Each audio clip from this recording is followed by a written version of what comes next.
শীতের সময় বাহারি রকমের সবজি আর মজার মজার সবজি রেসিপি, অনেক মজার একটি সবজির রেসিপি আপনাদের সঙ্গে শেয়ার করব। পুরো রেসিপিটি দেখতে চাইলে অবশ্যই সম্পূর্ণ ভিডিওটি দেখতে হবে। এই সবজি দিয়ে রুটি, পরোটা, পোলাও, এমনকি গরম ভাতের সঙ্গে খেতে ভীষণ মজা লাগবে। এই সবজি আর গরম ভাত হলে আর কোনো কিছুর প্রয়োজন হয় না। রেসিপিটি ভালো লাগলে একবার হলেও ট্রাই করবেন। আশা করি পুরো ভিডিওটির সঙ্গে থাকবেন।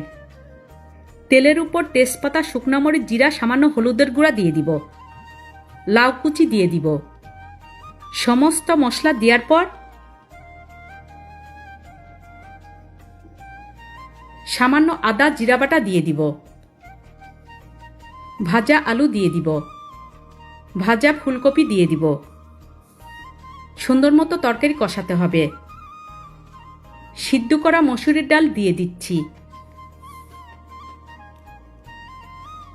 তেলের উপর সুন্দর মতো তরকারি কষাতে হবে। সিদ্ধ করা ডিমের সাদা অংশ দিয়ে দিচ্ছি। অনেক সুন্দর মতো তরকারি কষাতে হবে। ধনিয়া পাতা দিয়ে দিচ্ছি।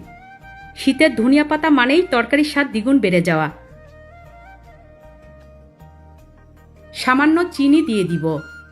যে কোনো খাবারের মধ্যে সামান্য চিনি দিলে খাবারের স্বাদ দ্বিগুণ বেড়ে যাবে। স্পেশাল গাওয়া ঘি দিয়ে দিচ্ছি।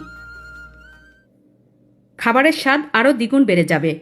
বেরেস্তা দিয়ে দিচ্ছি। বেরেস্তা দিলে সুন্দর একটা ফ্লেভার আসবে। হয়ে গেল আমার সবজি রেসিপি। মাশাআল্লাহ, কি সুন্দর কালার হয়েছে।